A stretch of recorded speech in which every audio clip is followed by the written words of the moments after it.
अगले सेशन की ओर बढ़ रहे हैं।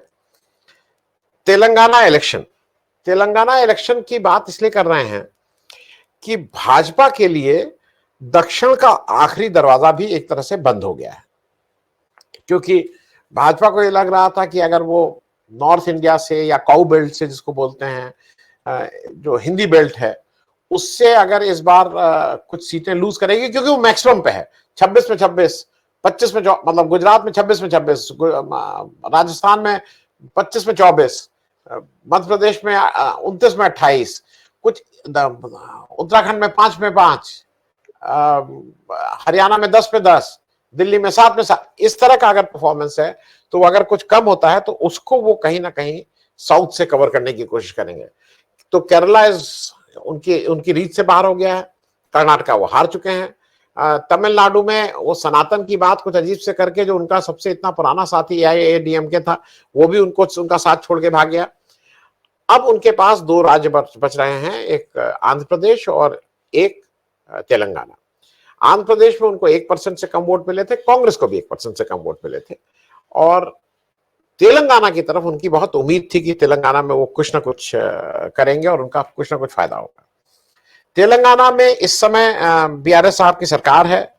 पिछले इलेक्शन में वहां कुल 119 सीट थी, अगर मैं, हाँ 119 सीट थी, और उसमें से 88 सीट जो उस समय TRS था, अब वो BRS हो गया, और कांग्रेस को 19, बीजेपी को 1 सीट मिली थी।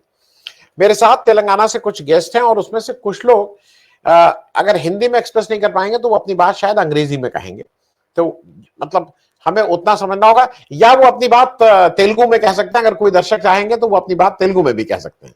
तो मुझे ऐसा लगता है कि हिंदी और अंग्रेजी में ज्यादा बेहतर रहेगा। मैं इससे पहले कि उनको इंट्रोड्यूस करूं, मेरे साथ दिलीप रेड्डी साहब हैं। आप पत्रकार रहे, सूचना आयुक्त रहे, इस समय आप you are the current president of the and managing editor of IMW। Reddy sahab, मैं आपके पास आने से पहले मैं अजय जो हैं, अजय कुछ एक डेटा डिस्प्ले कर दे रहे हैं, इट्स जस्ट अ डेटा, उसके ऊपर बात हम लोग कर लेंगे। मेरे साथ जाहिद कादरी साहब भी जुड़ गए हैं। अगर मैं, इफ माय इंफॉर्मेशन गोस करे, जाहिद कादरी साहब एक पॉलिटिकल पार्टी के साथ हैं, वो थोड़ा सा बता देंगे जब मैं उनके पास आऊंगा। लेकिन पहले अजय, आप अगर जो बेसिक डेटा आप बताना चाह रहे थे, उस बेसिक डेटा को दे दीजिए, फिर मैं इस डिस्कशन को ओपन कर दे रहा हूँ। Ajay is located in Hyderabad. जी जी, धन्यवाद आनंद। मैं इस स्लाइड से शुरू करूंगा, जिससे एक आप लोगों को बैकग्राउंड मिल जाए। यहाँ पे कम्युनिटी वाइज जो वोटिंग पैटर्न था पिछले कुछ इलेक्शंस में, उससे आपको अभी जो डायनेमिक्स चल रही है वो समझ आ जाएगी कि ये पार्टियों में जो लोग इधर से उधर जंप कर रहे हैं, उसके पीछे डायनेमिक्स क्या है। तो ये मैं आपको दिखा रहा हूं पिछले 3 इलेक्शन, 2014, 2018, 2019 में इन पार्टीज को किन कम्युनिटीज ने वोट किया था। ये बहुत सिंपल सा ग्राफ है, देखने में कॉम्प्लिकेटेड लगता है, लेकिन अगर आप BRS को देखेंगे 2018 का इलेक्शन, उनको 88 सीट्स मिली थी 119 में से, और लगभग सभी कम्युनिटीज, अपर कास्ट लाल रंग में है, OBC पीले कलर में है, ब्राउन कलर में दलित वर्ग है, और शेड्यूल्ड ट्राइब्स, ग्रीन में मुस्लिम्स और ब्लू में रेड्डीज, सभी कम्युनिटीज ने उनको वोट किया था खुल करके, और इसीलिए उनको 47% वोट आए और इतनी सीट्स आई। लेकिन अगले ही वर्ष 2019 में अगर आप देखेंगे, ये लाल कलर एकदम से उनके यहाँ से कम हो गया। जो अपर कास्ट थे वो उनको छोड़ के पहुंच गए थे बीजेपी में, सारे के सारे ऑलमोस्ट उधर ट्रांजिट कर गए। थोड़ा बहुत रेड्डी ग्रुप्स भी, वो भी कांग्रेस को छोड़ के और BRS को छोड़ के वो 2019 में बीजेपी के साथ चले गए। तो आजकल खेल अब ये चल रहा है यहाँ पे कि किसी तरह से OBC का वोट और दलित वर्ग का वोट ये कैप्चर किया जाए, और जो भी ये कैप्चर कर लेगा उसकी जीत एक तरह से निश्चित हो जाएगी। सारी पार्टीज इसी में लगी हुई हैं। अपर कास्ट वोट एक तरह से मान लिया गया है कि वो बीजेपी को ही जाएगा। और यहाँ पे अगर आप पॉपुलेशन देखेंगे तो ओबीसी पॉपुलेशन यहाँ पे 48% है, दलित 17%, ट्राइबल्स 11 और जनरल कास्ट 23 है।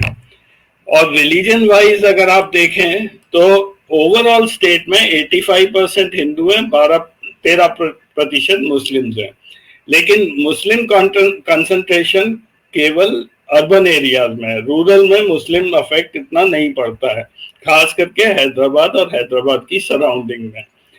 तो ये बैकग्राउंड में देना चाह रहा था आपको, जिससे जब हम बात करेंगे कि किधर आजकल लोग किधर से किधर शिफ्ट कर रहे हैं और क्यों कर रहे हैं, इसके पीछे यही कारण है कि रेड्डीज जो ट्रेडिशनली रहे थे कांग्रेस के साथ और ओबीसी वर्ग, इसको कैप्चर करने की कोशिश की जा रही है।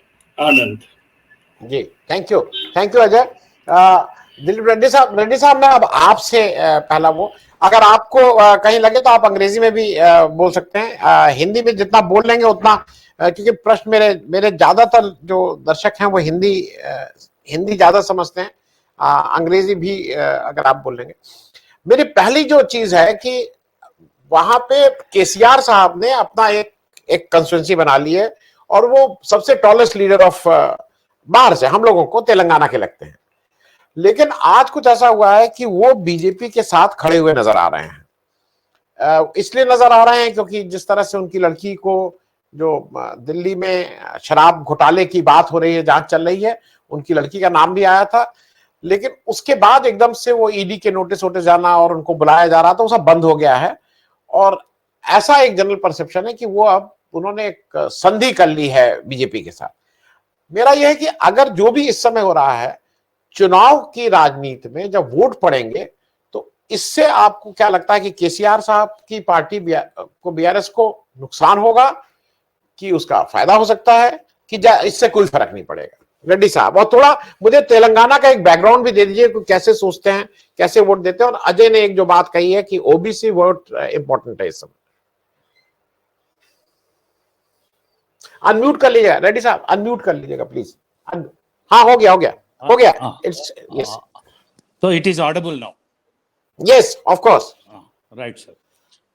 Telangana, as you said, the voting pattern in Telangana, with a historic perspective, for the quite big time, communists was very dominating political force here in entire United Andhra Pradesh. In the beginning, stalwart leaders like Puchalapalli Sundaraya and many other, Tarimala Nagireddy and many other, Nallamala Giri Prasad, Chandra Rajeshwar Rao, Chandra Pulla Reddy, many communist leaders were from the United Andhra Pradesh, and moreover districts like Khammam and Nalgonda, which are in the heart of Telangana, with communist background. And a Muslim sizable population within Hyderabad, as well Nizam state, Hyderabad and the surroundings. By the district headquarters of Telangana, like Nizamabad, Karimnagar, Mahbubnagar, Nalgonda, you take many district headquarters, is the sizable population of Muslims. These are the factors. And as Ajay rightly mentioned, that BC, EBC and BCs are a sizable population who will ultimately decide the fate of political parties. So in this scenario, after formation of Telangana in 2014, as the champion of that cause, KCR got the good mandate in the 2014. With the same sentiment, he tried, and he got by delinking with the national elections. 2019 supposed to be happen Telangana elections along with general elections, but by going advance, he delinked with the national elections, and Telangana, he again promoted the same cause of Telangana. And that time, the Congress did a mistake by going hand in gloves with Chandrababu Naidu. That's again, Chandrasekhar Rao could able to get a strong weapon that again Chandrababu is coming in the back door. After separation of Andhra, Telangana, where is the need for Andhra leaders to come and dominate this Telangana area? Again, he raised the sentiment and he got good number, as you said, 88. And after getting 88, he promoted that party Dal Badal, and his numbers gone up to 105, 106. Solid numbers with the only MIM was the major opposition party with having 7 seats in the 119 assembly. This is the scenario. But incidentally, in 2019 election, when BJP got 4 parliament seats, which was the surprise even in the political circles of Telangana, getting 4 parliament seats in Telangana by BJP itself is a big surprise by that elections. But the title of today's discussion, as you said, Bhajpa का आखिरी दरवाजा भी दक्षिण में बंद हो गया क्या? मेरा ख्याल में कभी तेलंगाना एक बड़ा दरवाजा नहीं था बीजेपी को. BJP was assuming that we may improve from this point.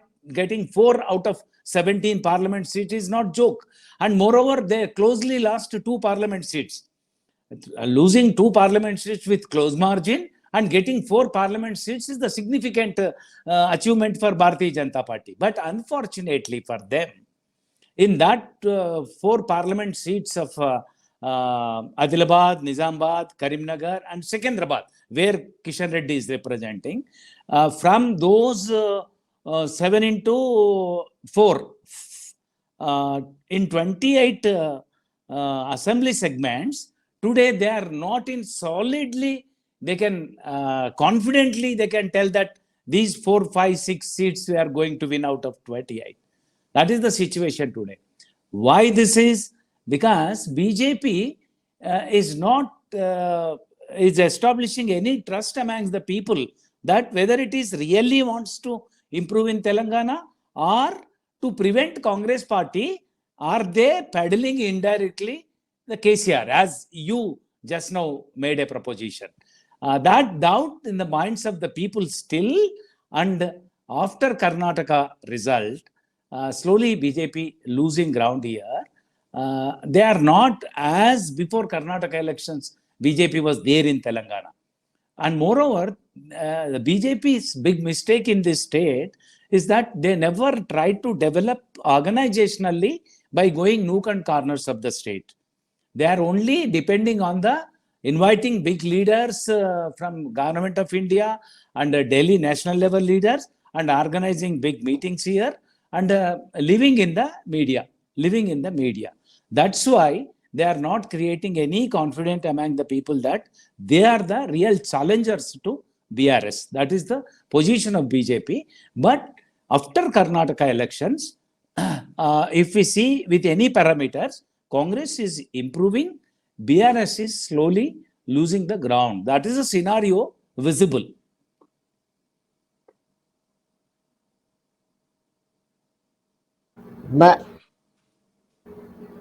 मैं कादरी साहब आपसे जरा समझ लूं. कादरी साहब मेरे दो प्रश्न हैं, और अगर आप हिंदी अंग्रेजी जिसमें आप चाहें जिसमें करेंगे. मेरे वैसे दर्शक हिंदी ज्यादा समझते हैं, लेकिन खैर 2 चीजें. तेलंगाना वो स्टेट है जहां एक समय कांग्रेस का दबदबा होता था, और इंदिरा गांधी ने जो अपनी वापसी की थी उसमें एक बड़ा योगदान मेदक से उनका फिर से जीतना था. और इंदिरा गांधी की जो सेकेंड इनिंग थी उसमें खास करके तेलंगाना का बहुत योगदान था. कांग्रेस की दृष्टि से जो मतलब जिसको कहते हैं ना कि कांग्रेस के बाहर के जो 2 बने प्राइम मिनिस्टर, जिसमें वो पॉलिटिकल आदमी नरसिम्हा राव साहब भी का जन्म और ये सब स्थान तेलंगाना है. मैं ये बात इसलिए आपसे पूछ रहा हूं, ऐसी जगह में एक बहुत कोशिश केसीआर साहब ने थर्ड फ्रंट बनाने की थी. वो आम आदमी पार्टी के और अखिलेश यादव जी और ममता बनर्जी सबके साथ उन्होंने मिलकर कुछ कोशिश की थी कि एक थर्ड फ्रंट बने जो अब नॉन स्टार्टर है. और कुछ लोगों का मानना यह भी है कि शायद इलेक्शन के बाद किसी न किसी कैंप को तो इनको ज्वाइन ही करना पड़ेगा, चाहे वो इंडिया कैंप हो चाहे वो एनडीए कैंप हो. मैं थोड़ा इस पे आपसे समझना चाहूंगा कि ये जो थर्ड फ्रंट बनाने की कोशिश थी वो अब बिल्कुल ही खत्म हो गई है, कि अभी भी केसीआर साहब को लगता है कि वो कुछ इस तरह का बना लेंगे फ्रंट जिससे उनकी भी एक ताकत रह जाए. एज अ तेलंगाना ही लीडर नहीं, वो थोड़ा नेशनल रोल भी अपना चाह रहे हैं. कादरी साहब। आनंद साहब, एक क्लैरिफिकेशन के साथ शुरू करता हूं। I am not associated with the political party, लेकिन भारत जोड़ो अभियान का वर्किंग ग्रुप मेंबर हूं। तो अब ये अलग बात है कि भारत जोड़ो अभियान को is seen as working closely with the government, but basically it is a civil society initiative कि इस वक्त जो बीजेपी को रोकने की ज़रूरत है उसके लिए बनाया गया है और उसी पर काम चल रहा है। आपके जो 2-3 पॉइंट्स हैं आनंद साहब, उसमें आई थिंक आज I was looking at mister Prakash's data also. I think अब की बार जो इलेक्शन होगा उसमें थोड़ा सा there will be a few surprises that will be thrown up in the way the upper caste will vote this time, in the way the OBC community will vote this time. We do see that there is going to be a substantial shift towards the Congress party this time in Telangana. Third front की बात को लेकर के मैं नहीं समझता कि आज कोई भी viable front after India alliance possible है। हाँ, ये जरूर होगा कि कुछ backdoor back channeling to support the BJP, ये बात साफ है that the TRS and the BJP are working together, इसमें कोई दो राय नहीं है। यानी जो उनके केसेस हैं, जो सडनली पिछले 1 महीने 1.25 महीने से जो दोनों के अंदाज में बदलाव है, ये बात आम जनता काफी सफाई से समझ रही है that there seems to be some kind of understanding। अब वो अंडरस्टैंडिंग क्या है ये वो बेहतर जाने, पर कुछ ना कुछ तो हो रहा है। मेरे मानना ये है कि किसी भी किस्म का थर्ड फ्रंट 24 के लिए वायबल शायद अब देश में पॉसिबल नहीं।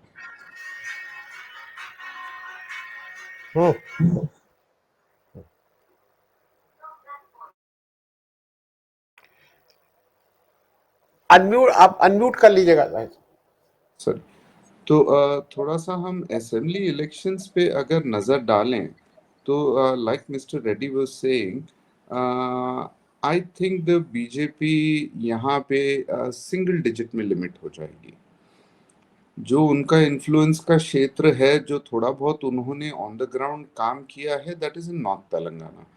आदिलाबाद से लेकर के निज़ामाबाद, जहाँ पे 2 उनके MP सीट्स हैं, and their proximity to Maharashtra border, इसको लेकर के उनका कार्डर ने थोड़ा बहुत ऑन द ग्राउंड काम किया है। जनरल लोगों में अगर आप सारे स्टेट की बात करें तो ज़्यादा कोई एक्सेप्टेबिलिटी बीजेपी के लिए नहीं है। They are trying to make inroads based on various factors, लेकिन लोकसभा के लिए भी आज मेरा मानना है कि वो यहाँ से कुछ MP लूज ही करेंगे as the situation stands today. अगर हम आज का माहौल लेके बात करें तो डेफिनेटली ऐसा लग रहा है कि BJP is on the back foot. और कुछ समय था 2 महीने पहले जब थोड़ी सी बीजेपी की हवा बन रही थी, थोड़ा सा माहौल उनके फेवर में बन रहा था, ऐसा लग रहा था कि they will make some improvement और वो सिंगल डिजिट विधानसभा के बजाय डबल डिजिट में शायद आ जाएं।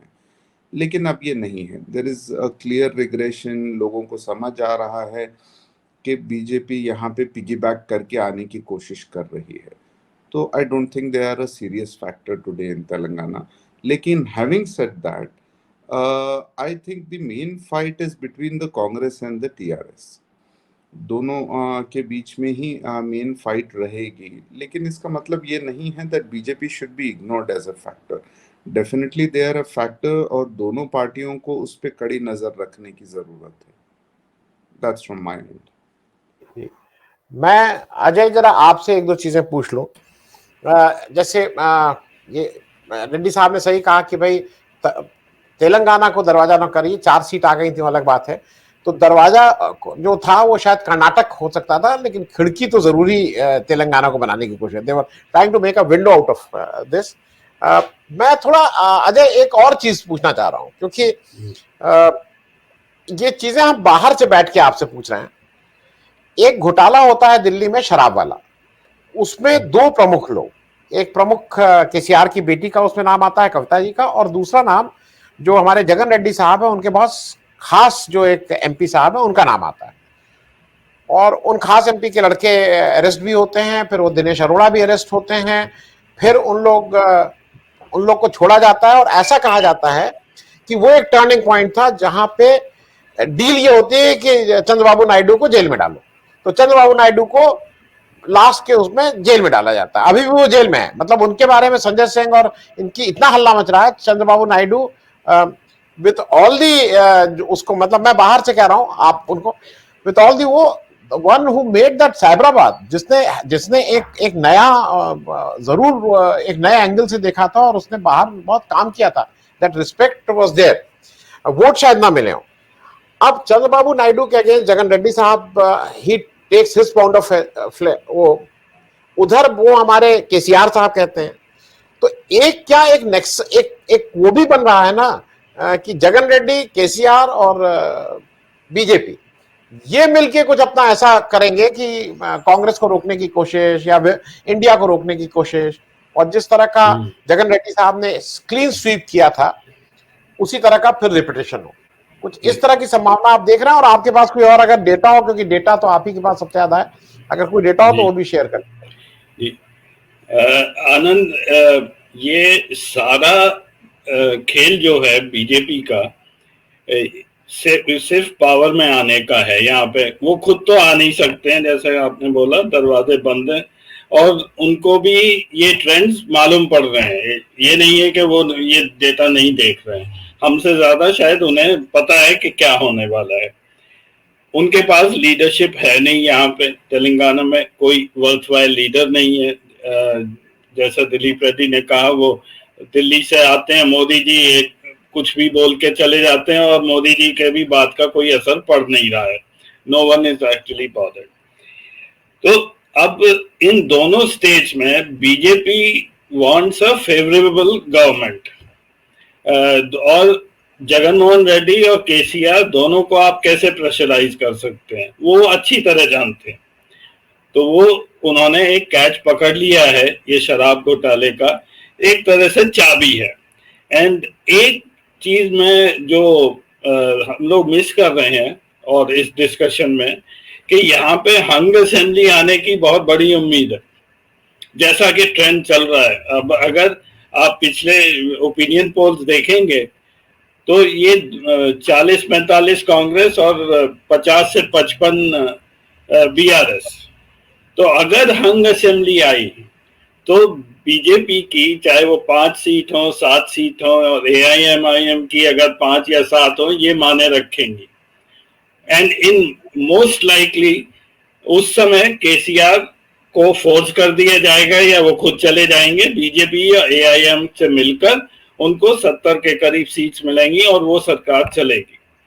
और वो ही ये सब जो शराब घोटाले में कविता को पकड़ रहे हैं, उधर जगन मोहन रेड्डी के उसको पकड़ रहे, मिनिस्टर के लड़के को, it's only a game that BJP wants to remain relevant somehow or the other in Telangana and Andhra. Anand ji जी, मैं मेरे साथ प्रोफेसर अमीरुल्लाह खान साहब जुड़ गए हैं, इकोनॉमिक्स के प्रोफेसर साहब हैं। प्रोफेसर साहब, एक चीज और जरा समझना चाहेंगे, जो इंडिया का टोटल जीडीपी था उसमें एक मतलब अगर पुराने हिस्टोरिकल डेटा देखें तो तेलंगाना का एक बहुत कंट्रीब्यूशन होता था, उनका एक बड़ा रोल था। और आज की तारीख में एक और चीज मैं बताऊं कि जब पिछली बार कोविड हुआ और उस समय जो केसीआर साहब ने एक रोल निभाया था कि उन्होंने अपने यहाँ माइग्रेंट जो लेबर्स थे उनको उतनी समस्या नहीं होने दी थी जितनी समस्या बाकी देश के बाकी हिस्सों में हुई थी, और स्पेशली वो माइग्रेंट लेबर जो हिंदी हार्टलैंड से जा रहे थे। वो एक्चुअल ग्राउंड पे कितना था, लेकिन कम से कम जो उनका मीडिया था उसने उसको ठीक से प्रचारित किया था, एंड कि केसीआर साहब खुद he was taking interest himself. अब जो जिस बात में आपसे आ रहा हूं, तेलंगाना अंडर केसीआर साहब इकोनॉमिकली कितना प्रोग्रेस किया है, क्या ज्यादा प्रोग्रेस कर सकता था, या बीजेपी की डबल इंजन की सरकार होती तो ज्यादा और प्रोग्रेस करता, या कांग्रेस के दिनों में वो एक अपनी स्लो एंड स्टडी चलता रहता था? जरा इकोनॉमिक साइड का हमें इस समय तेलंगाना की स्थिति बता दी। जी बहुत शुक्रिया। तेलंगाना के जो ये 10 साल गुजरे हैं, उसमें अगर हम देखें तो 2 सेक्टर्स में तेलंगाना ने बहुत उम्दा काम किया, बहुत बढ़िया काम किया। और वो हमारे पास उन सब के बड़े आंकड़े मौजूद हैं, हमने काफी उस पर स्टडी किया है। एक तो वो ट्रेडिशनल सेक्टर जिसके लिए तेलंगाना जाना जाता है वो है आईटी और सॉफ्टवेयर। आईटी सॉफ्टवेयर में तेलंगाना ने अच्छा किया, उसमें उम्मीद भी थी कि अच्छा करेगा, उसमें कोई नई बात नहीं थी। तेलंगाना एजिटेशन की वजह से जो गड़बड़ हुई थी वो जल्दी से रिकवर हो गई जैसे स्टेबिलिटी आई, और वहीं से रोजगार भी आने लगे और एक्सपोर्ट भी होने लगा, तो वो तो ताज्जुब की बात नहीं थी। लेकिन जो बड़ी ताज्जुब की बात थी, जो बड़ा कारनामा है केसीआर का, चाहे आप उनको पसंद करें या ना, उन्होंने ये 7-8 साल में हमारी जो एग्रीकल्चर सेक्टर है उसको बड़ा ट्रांसफॉर्म कर दिया। तेलंगाना एरिड एरिड एरिया है, हमारे यहाँ मुश्किल से एक फसल हुआ करती थी, ज्यादा से ज्यादा 2 फसलें। और वो जो 4-5 बड़े प्रोग्राम्स किए केसीआर ने सेंट्रल गवर्नमेंट के खिलाफ होके, लड़ के, उनसे ये हुआ कि अब तेलंगाना में हर जगह कम से कम 3 फसलें होती है, कई कई जगह 4 फसलें होती है। और तेलंगाना जो एक नेट इंपोर्टर था चावल का, वो अब नेट एक्सपोर्टर हो गया है। और पंजाब के बाद इंडिया में सबसे ज्यादा धान पैडी पैदा की जाती है वो तेलंगाना में, आंध्रा से भी आगे। तो ये 2 जो सेक्टर थे, और ये जो सबसे बड़े सेक्टर हैं, यानी एक्सपोर्ट सेक्टर में सॉफ्टवेयर सबसे बड़ा सेक्टर और डोमेस्टिक सेक्टर में एग्रीकल्चर, एक की वजह से रोजगार और दूसरी की वजह से लाइवलीहुड। तो उस वजह से माशी हालत तेलंगाना की इतनी ज्यादा इंप्रूव हुई कि तेलंगाना जो पर कैपिटा इनकम में 8वें-10वें स्थान पे रहता था, वो अब पहले नंबर पे आ गया। हाँ, और भी हो सकता था। जैसे फार्मा में हमारे पास एक बड़ा सेक्टर है जहाँ पे बड़ा पोटेंशियल है, उसमें हुई थोड़ी तरक्की, लेकिन उतनी नहीं हुई जितनी होनी चाहिए थी। मैन्युफैक्चरिंग भी अच्छा खासा होती थी पहले, लेकिन मैन्युफैक्चरिंग में भी वो तेजी नहीं दिखाई दी जो बाकी चीजों में दिखाई दी है। लेकिन ओवरऑल दोनों एक्सट्रीम्स जो है, आईटी भी और एग्रीकल्चर भी, दोनों को एक साथ लेके इम्प्रूव करना, ये तेलंगाना के लिए बड़ी बात रही। और इसी वजह से तेलंगाना में केसीआर को जो दूसरी बार इलेक्शन हुआ उसमें उनको रूरल अर्बन दोनों एरियाज में बड़ी कामयाबी हुई। इस बार उनको जो परेशानी हो रही है वो ये कि अर्बन एरियाज में रोजगार की वजह से, अनएम्प्लॉयमेंट की वजह से एक थोड़ी सी खलिश है लोगों को।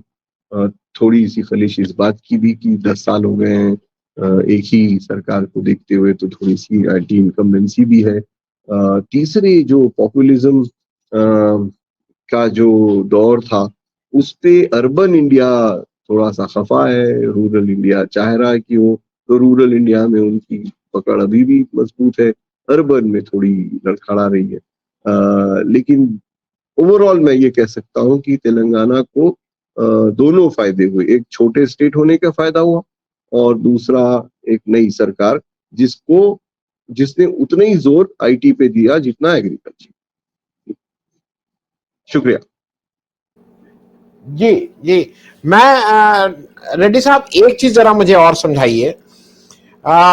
मैं इसलिए ये बात पूछ रहा हूं कि इस समय कांग्रेस के प्रेसिडेंट खड़गे साहब, और हम लोगों ने सबका नाम लिया, लेकिन खड़गे साहब भी मूल रूप से तो हैदराबाद बॉर्न है, और उन्होंने जो भी हुआ उसको उन्होंने खुद सहा है। और दूसरा ये कि खड़गे साहब का भी जो इन्फ्लुएंस, जहां वो इन्फ्लुएंस करते हैं कर्नाटका के पॉलिटिक्स में, जिस कंस्टिट्यूंसी को, वो नॉर्थ कर्नाटका ज्यादा है। तो आपको क्या लगता है कि इस बार खड़गे साहब will also be a factor in Telangana election? मतलब as far as votes are concern, हम वोट की दृष्टि से, क्योंकि यूपी में वो फैक्टर हैं, दलित वोट बिल्कुल खड़गे साहब की वजह से यूपी में एक आई विल नॉट से डिसाइसिव, पर एक उसका एक है कि नहीं अपना कोई है, there is someone who is sitting there, उस तरह का है। खड़गे साहब will be a factor? No, I don't think so. Karge will be a factor in Telangana, but overall image of Congress party in the recent times, after Rahul Gandhi's Bharat Jodo Yatra and appointment of election of Karge for the highest position of Congress party, and a recent Karnataka unity demonstration in Karnataka politics. These 2-3 factors are enhancing the Congress position here, and third time giving power to BRS or earlier TRS by the people is suspected. That's why those certain sections, as initially Ajay and later Jayadi Saab bhi bole, that even in the upper classes like Reddis and certain communities which are feeling a little suffocation because of continuous rule of BRS, is bending towards to Congress party, and Congress party gaining that sympathy, and Congress trying, after learning a lesson from Karnataka, that at least we must go unitedly this time to get the people trust. Otherwise, in the 2014 election and 2019 election, after winning a sizable seats, Congress party MLS jumped into BRS.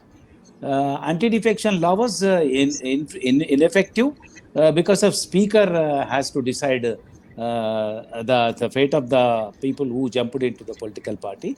But BRS enjoyed that दल बदल का जो मुनाफा उसको मिला, जो फायदा उसको मिला, that was enjoying. The Congress lost trust that, and BRS used to do campaign that अगर जीते तो भी क्या है उसमें, बीजेपी स्पेशली कांग्रेस को जीते तो भी क्या होता, वो लोगों वहां ठहरते नहीं, बीआरएस में जा जाता. BRS Congress is one, the BJP is doing campaign, and Congress at lost by showing examples, as in the discussion we were mentioning Kavita issue and many other issues. BJP leaders, none other than Amit Shah, none other than Modi, repeatedly coming to the Telangana and saying that the most corrupt government in the country is the KCR's government, but they won't initiate any inquiry against him. They won't order any CBI inquiry against the Kaleshwaram or anything. That Congress was slowly taking that as an instrument to do campaign, that there is a tacit understanding to prevent Congress growth between BRS and BJP. That campaign of Congress slowly going into the sinking into the minds of people, that is one of the factors for Congress gaining ground here in Telangana rather than the factor of Karge. जी, मैं काजी साहब एक चीज और जरा बताइए. केसीआर साहब की anti incumbency भी एक बात है, और कुछ लोगों का कहना है कि शायद बीआरएस ने अपने कैंडिडेट बहुत जल्दी अनाउंस कर दिए, सारे कैंडिडेट्स अनाउंस हो गए और बहुत कम लोगों के टिकट काटे गए, वहां टिकट नहीं कटे हैं. तो क्या ये भी एक कारण हो सकता है? बिकॉज एक नया जो हथियार आजकल है, एक नई दवाई ये है कि आप सिटिंग एमएलएस के टिकट काट दीजिए तो एंटी इनकम्बेंसी ये माना जाता है कम हो जाती है. हमने छत्तीसगढ़ में देखा कि पिछली बार 10 सिटिंग एमपीज के सबके टिकट चेंज कर दिए थे बीजेपी ने. हमने ये बात गुजरात में भी देखी. तो वहां पे जल्दी जो कैंडिडेट डिक्लेयर कर दिए गए हैं तो उससे एंटी इनकम्बेंसी और सेट इन हो गई है. क्या इस तरह की बात भी है? क्योंकि अब लोग थोड़ा, जैसा आपने पहले भी फर्स्ट राउंड में भी आपने कहा कि लोग अब दे वांट अ चेंज. आनंद साहब, एंटी इनकम्बेंसी है जरूर टीआरएस गवर्नमेंट के खिलाफ, बीआरएस गवर्नमेंट के खिलाफ. उनका मेरा मानना ये है कि कैंडिडेट जल्दी डिस्क्लोज करने की एक वजह ये है कि कैंडिडेट छोड़ के दूसरी पार्टी में ना जाए. He wanted to stem the tide, because जब बीजेपी फ्रे में होती है तो ये ऑलवेज एक फैक्टर होता है कि वो दूसरी पार्टी से लेकर के, क्योंकि खुद के पास लीडरशिप नहीं है, कैंडिडेट्स नहीं है, तो बीजेपी का देश भर में एक फिशिंग एक्सपीडिशन होता है कि जहाँ जाते हैं वहाँ से 2-4, वहाँ से 2-4. तो टू स्टेम दिस टाइड उन्होंने शायद पहले से ये दे दिया है. और एंटी इनकम्बेंसी को काउंटर करने के लिए जो गवर्नमेंट की स्कीम्स अनाउंस हुई हैं पिछले 2 महीने में, पिछले 3 महीने में, लगातार एक के बाद एक, ये एंटी इनकम्बेंसी को शायद थोड़ा सा ब्रेक करने के लिए उन्होंने कोशिश की. जी जी जी. अजय, मैं 2 चीजें पूछ लूं, क्योंकि जो प्रोफेसर आमिरुल्लाह साहब ने कहा मैं उसी को बढ़ा दूं. ये फैक्ट है कि बहुत रेवेन्यू जनरेट हुआ, पर कैपिटा इनकम में नंबर 1 हो गए. पर एक चीज और कही जा रही है जो यहाँ पे एक इंप्रेशन है कि केसीआर साहब और उनकी पार्टी ने भी बहुत कैश जनरेट किया. Not only the state, even the leadership and the party ने भी काफी कैश जनरेट किया. And they are sitting on, ये तक भी कहा गया कि यूपी इलेक्शन में अखिलेश यादव जी का one of the sources of fund was from KCR साहब। और दूसरा बात मैं जरा ये आपसे पूछ लूं कि जब बीजेपी कहती है ना कि मोस्ट करप्ट गवर्नमेंट मोस्ट, तो मोदी जी ने जिस दिन बड़ा भाषण दिया कि most corrupt party of India NCP, उसके दूसरे दिन ही उन्होंने एनसीपी के जो आधे से ज्यादा लोग थे उनको अपने यहाँ ले आए। तो मेरे ख्याल में बीजेपी अगर ये कह रही है मोस्ट करप्ट गवर्नमेंट, तो वो it's a qualification for BJP. Hemant Biswa Sharma, मतलब अपने पास लाइन लगी हुई है लोगों की जिनको बीजेपी कहती है मोस्ट करप्ट, और that becomes a qualification for aligning with BJP और ज्वाइनिंग बीजेपी। मैं दोनों चीजों पे आपसे जरा पूछ लूं, cash rich state but cash rich leadership also. जी, जब भी मोदी जी ये बोलते हैं किसी के खिलाफ के ये मोस्ट करप्ट है, वो अगले दिन बीजेपी में आ जाता है। तो ये भी आप एक इंडिकेशन देख सकते हैं कि इन्हें पता है कि केसीआर उनकी सपोर्ट करेंगे। जहां तक कैश का सवाल है, साउथ इंडिया स्पेशली आंध्रा हमेशा से कैश रिच रहा है। कांग्रेस को भी सपोर्ट यहाँ से बहुत जाती थी, इंदिरा गांधी तक की सपोर्ट यहाँ से उन दिनों चेन्ना रेड्डी होते थे। तो यहाँ पे काफी रिच पॉलिटिशियंस हैं and they don't mind spending money. Rich तो हर जगह होंगे लेकिन यहाँ पे करते हैं। तो as such this is a politically active region, और यहाँ पे पैसे वाले भी हैं। केसीआर, अब मेरा ये क्वेश्चन है, कौन सा पॉलिटिशियन है जो पैसे नहीं बनाता है? हम लोग अभी बीजेपी की बात कर रहे हैं, अभी जब ये पावर में नहीं रहेंगे तब उनकी कहानी भी सामने आएगी, जो क्लीन इमेज होती है।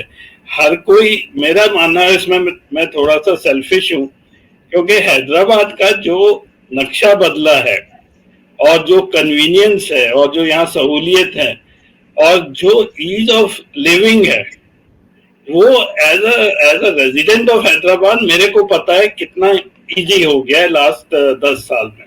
यहाँ पे ड्रिंकिंग वाटर की बहुत बड़ी समस्या थी। मतलब पानी के यहाँ ज्यादातर 20 साल पहले तो टैंकर से ही एक सोर्स होता था पीने की पानी की। अब आफ्टर दिस गोदावरी लिंकिंग और कृष्णा लिंकिंग अब ये खत्म हो गया है। इनफैक्ट कल परसों ही डिक्लेयर किया है, Telangana is the only state in the country where every household in the state has a drinking water connection. और ये काम हुआ है जमीन पर। यहाँ पे लो लेवल करप्शन नहीं है उतना जितना नॉर्थ में है। मतलब मैं अपना बता दूं, पैसे आप देने वाले बनोगे, लेने वाला हमेशा मिल जाएगा। लेकिन अगर आप नहीं भी दोगे तो भी आपका काम हो जाता है। यहाँ उस लेवल का करप्शन नहीं है। यहाँ बिजली की कंप्लेंट आप दो तो आ जाता है आदमी आधा घंटा पौने घंटे में। The team comes 24/7। आंधी तूफान में भी ये लोग अटेंड करते हैं। तो ये एक सिस्टम बना है। तो इट्स वेरी, मतलब बोलने में वो करप्ट हो सकता है, पैसा बना हो, सब लोग बोल रहे हैं कि वो करप्ट है। अच्छा फार्म हाउस है आउटस्कर्ट्स में, हो सकता है बनाया हो, but as a citizen of Hyderabad मैं सेल्फिश हूँ कि बीआरएस ने काम किया है और I want them to continue. Anand, okay so तुम टिकट तो नहीं मांग रहे हो, मतलब मुझे ऐसा है कहीं तुम टिकट की रेस पे ना हो, so ये सॉलिसिटिंग हो जाएगा। प्रोफेसर साहब, एक दो चीजें मुझे और बता दीजिए। एक तो बीजेपी का एक ये है कि जैसे बीजेपी एक सीट के साथ भी अगर सरकार बनाती है तो कहती है एनडीए गवर्नमेंट। मिजोरम में उसका एक एमएलए है, वो कहती है एनडीए गवर्नमेंट। फिर वो, मतलब ये तो खैर उनकी मार्केटिंग है, no one can match that. और जो पैसे की बात अजय आपने कही, पैसे के मामले में मुझे ऐसा लगता है कि जो स्टेट जहां पे सोशलिज्म सबसे ज्यादा या कम्युनिज्म सबसे, वो मध्य प्रदेश है। वहां के चपरासी के घर पे, वहां के पोस्टमैन के घर पे, वहां के बाबू के घर पे कई 100 करोड़ रुपए भी मिल जाते हैं, जो अदरवाइज जरा मुश्किल चीज है। मतलब बाकी जगह इतना आसान नहीं है। यूपी में है, यूपी में कम से कम आपको एक विभाग का जूनियर इंजीनियर तो होना ही होगा, लेकिन चपरासी अपरासी के घर पे इतना पैसा नहीं मिलता है। वो उसमें शायद मध्य प्रदेश बहुत आगे।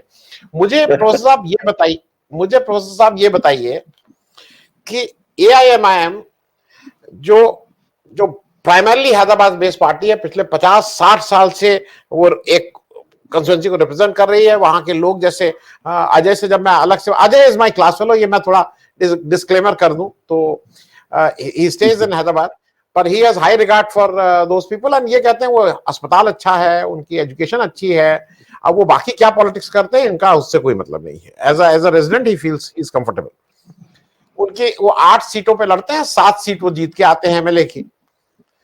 उनका एक रोल ये भी है कि भाई वो देश भर में जाते हैं. लेकिन इस बार प्रोफेसर साहब, इस बार मैं कम से कम यूपी और बिहार 2 स्टेट के लिए बिल्कुल क्लियर हूं कि यहाँ का जो जो माइनॉरिटी है, खास करके मुस्लिम समुदाय है, वो विपक्ष के इंडिया गठबंधन के साथ है और उनके साथ वो पीछे ठीक से अलाइन है.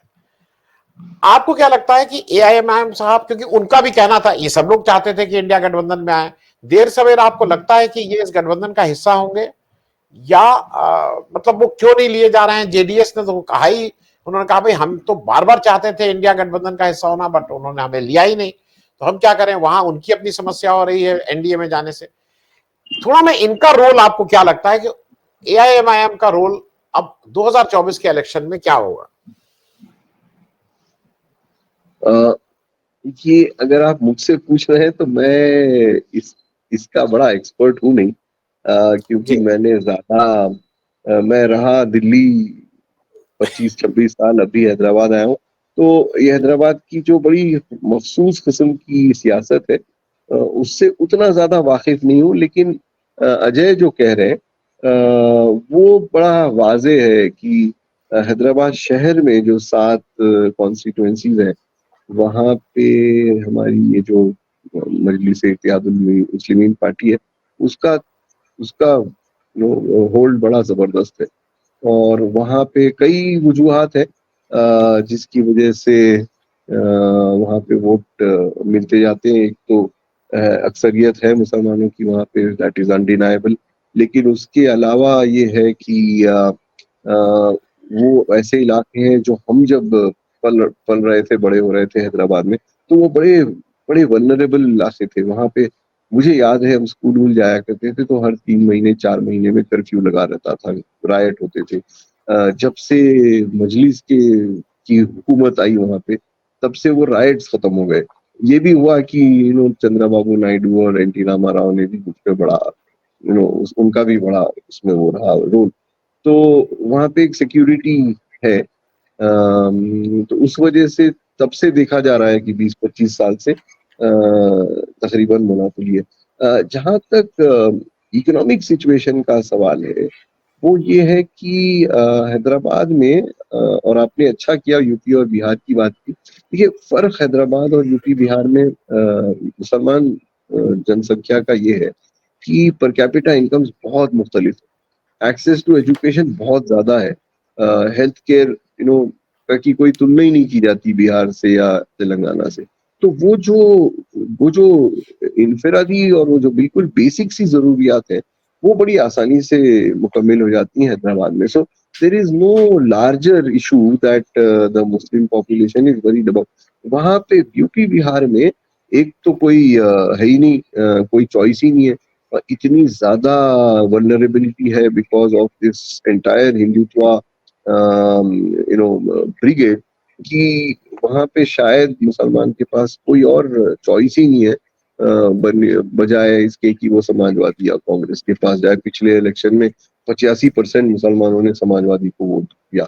तो जहाँ पे ये देखा जा रहा है कि तेलंगाना में भी इस बार खबर ये है, पता नहीं कितनी सही है, कि जो हैदराबाद के बाहर के इलाके हैं वहाँ पे भी मुसलमान वोट टीआरएस से हट के ऐसे लग रहा है कि कांग्रेस की तरफ जा. कांग्रेस का एक जो सिचुएशन है कर्नाटका के बाद और ये नई स्टेटमेंट्स के बाद, ये जो नए प्रोमिसेस किए हैं उसके बाद, एक डेफिनेट रुझान जो शायद टीआरएस के मेंबर भी मान रहे हैं कि उस तरफ जा रहा है. क्योंकि नेशनल लेवल पे ऑल्टरनेटिव यही लग रहा है कि भाई the India alliance is the only alternative. हाँ, सूबे के लेवल पे, डिस्ट्रिक्ट के लेवल पे और चॉइसेस है, लेकिन ये देखा जा रहा है. अभी पता नहीं इसमें कितनी सच्चाई है. हम लोग जिनको ज्यादा जानकारी नहीं है पॉलिटिक्स की, वो ज्यादा नहीं कह पाएंगे. लेकिन ये एतराफ ये बीजेपी भी कर रही है और टीआरएस भी, कि मुसलमान वोटर नेशनल लेवल पे कांग्रेस की तरफ या इंडिया की तरफ जाता नजर आ रहा है डेफिनेटली। जी जी। रेड्डी साहब एक चीज और बताइए, देयर इज अनदर एक इंपॉर्टेंट प्लेयर हैं कांग्रेस के, Revanth Reddy, who is the current president of Telangana Congress. उनको काफी लोगों का ये मानना है कि he is going to be a game changer, और शायद कांग्रेस भी उनको पूरा बैकअप कर रही है, क्योंकि अभी जैसी यहां खबर आई थी कि जगन रेड्डी साहब की जो सिस्टर हैं शर्मिला जी आई थी। Sharmila ji wanted to have some understanding with Congress या ज्वाइन कांग्रेस, और उनको ये बिल्कुल क्लियर था कांग्रेस की तरफ से कि भाई हमारे कैप्टन यहाँ के रेवंत रेड्डी रहेंगे, और Revanth Reddy has been able to, जो भी उनकी टीम है उसको वो ठीक से उस टीम को मोटिवेट भी कर रहे हैं, आगे करना है। क्या Revanth Reddy is going to be a game changer in Telangana? His personal charisma कह लीजिए, या हिज ऑर्गेनाइजिंग स्किल कह लीजिए, या as a leader to motivate his team? In the given situation, as you said, Revanth Reddy is the game changer as far as Congress prospects in Telangana is concerned. Because unlike the previous situation, in the olden days, in Congress party, not the one stalwart leader, but nearby leaders, half a dozen leaders used to prevail in the Congress politics in the state. But nowadays, that scenario was disappeared in after Rajashekar Reddy. There is no such stalwart leader in Telangana as far as Congress party is concerned. But instead of that, some of a dozen senior leaders, rather than the party interest, to get their own supremacy in the party, they were indirectly causing damage to the party. In that scenario, the youngster Revanth Reddy has been came into the party and slowly got confidence of the top leadership from Delhi. And like D.K. Shivkumar of Karnataka strongly warned Revanth Reddy to be control himself, not to make any suffocation for the senior leaders. And the Delhi leadership also, in certain matters, we will take call rather than totally handing over the position to the PCC president. This understanding between Delhi leadership and the local leadership under the stewardship of Revanth is somewhat fetching for Congress party in the recent times. If we take off 4 or 5 months of the time, the seniors also toned down and not making much big voice and nice. That is one positive point for Congress party. Revanth should continue the same tendency for the next 2 months till the completion of election, and going with in a compromised manner with the senior leaders and taking their cooperation. The image of Congress party in the minds of the people who are now looking towards to Congress party after 2014 and 18 election, if people are looking towards to Congress party, thus tendency has to be carried out by Revanth Reddy under the control of Delhi leadership. That can fetch the Congress party. Otherwise, Revanth in his quite nature is very radical and is very dynamic, and sometimes he can spoil the positive situation of Congress party. But for the last 2-3 months, tendency and his attitude and his behavior is looking somewhat changed man. If that tendency goes, as you said, he will become the game changer as far as prospects of Congress in Telangana is concerned. Reddy साहब ये वाला मतलब वो charge तो राहुल गांधी के ऊपर भी लगता था कि Yes. अब पीपल से कि we are seeing a new Rahul Gandhi. खैर, मैं एक और चीज मैं और अजय शेयर करते थे, हम लोग जिस स्कूल में पढ़ते थे वहां लखनऊ में, उसका गवर्नर यूपी वाज ऑलवेज दी, जो हमारा एनुअल डे सेलिब्रेशन होता था उसकी chief guest Chenna Reddy was one, we all remember him because not short height में बहुत लंबे नहीं थे, पर one of the most dynamic governors UP has seen, जिन्होंने आम आदमी एज अ गवर्नर वो बहुत कनेक्ट होते थे, लोगों से कनेक्ट होते थे, जाते थे, आते थे, मिलते थे.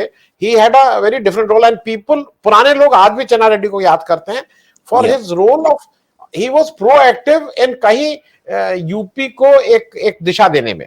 इट्स अ लॉन्ग स्टोरी, मेरे ख्याल में 40 साल पुरानी, 45 साल पुरानी बात कर रहा हूं. कादरी साहब, एक चीज और बता दीजिए, कुछ हमारे दर्शक भी पूछ रहे हैं, क्या भारत जोड़ो यात्रा वॉज द टर्निंग पॉइंट जहां से ये सारी चीजें शुरू हुई? क्योंकि जब भारत जोड़ो यात्रा तेलंगाना में हुई तो राहुल गांधी ऑन रिकॉर्ड बार बार कहे कि हमने उम्मीद नहीं की थी कि इतना इस तरह का हमें रिसेप्शन मिलेगा.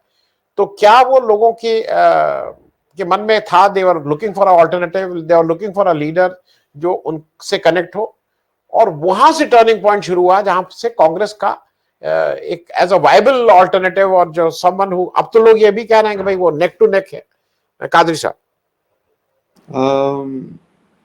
आनंद साहब, जो भारत जोड़ो यात्रा थी उसका इफेक्ट तेलंगाना में जो था वो तो बाकी के भारत के देशों में भी आपने देखा. सो आई डोंट वांट टू उसके ऊपर, यानी वो बात साफ है, उसके ऊपर ज्यादा चर्चा करने की जरूरत नहीं है. जो मेरे हिसाब से इम्पोर्टेंट पॉइंट था भारत जोड़ो यात्रा का, अगर उस समय के कांग्रेस यात्रा शुरू होने के पहले का आप कांग्रेस का स्टेट देखते तो सवाल ये था कि does Rahul Gandhi have it in him to be a national leader. यात्रा के बाद आपने पप्पू का लफ्ज शायद बाद में नहीं सुना होगा, right? There was even a challenge to the Congress national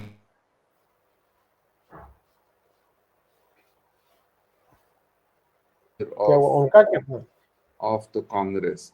तो आई थिंक भारत जोड़ो यात्रा मेरे हिसाब से सबसे ज्यादा बेनिफिट कांग्रेस पार्टी को ये दिया कि it had to prove once and for all that Rahul Gandhi is one of the tallest national leaders. और उनका जो डायरेक्ट कनेक्ट पब्लिक के साथ है उसका एक दृश्य सबको देखने को मिला. यानी वो एलिटिस्ट नहीं है, पब्लिक उनसे कनेक्ट करती है, आइडेंटिफाई करती है, ये बात वाजे हो गई. तेलंगाना में डेफिनेटली देयर वाज द यात्रा वाज वेल रिसीव्ड, लेकिन कांग्रेस का पुराना स्टेट रहा है तो उस बात को मैं ज्यादा इंपॉर्टेंस नहीं दूंगा कि तेलंगाना में यात्रा वाज वेल रिसीव्ड, वो तो एक्सपेक्टेड ही था. लेकिन जो इम्पोर्टेंट फैक्टर है कि यहाँ पे Congress as a party revive हुई उनके आने से. यात्रा में जो लोग जुड़े, जो राहुल गांधी को सपोर्ट मिला, उससे कांग्रेस के वर्कर्स में बड़ा जोश आया.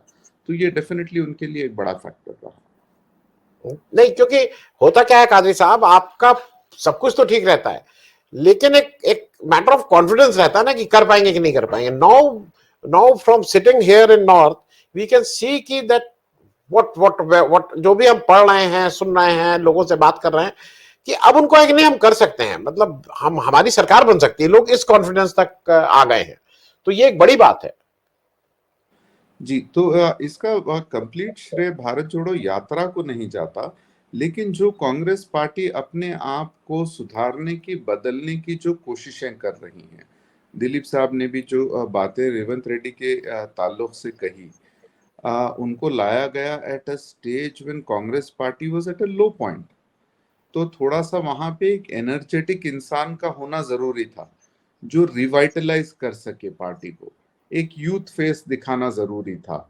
आज जैसे आप लोग सब जानते हैं कि यूथ आज एक बड़ा डेमोग्राफिक फैक्टर है वोटर्स का.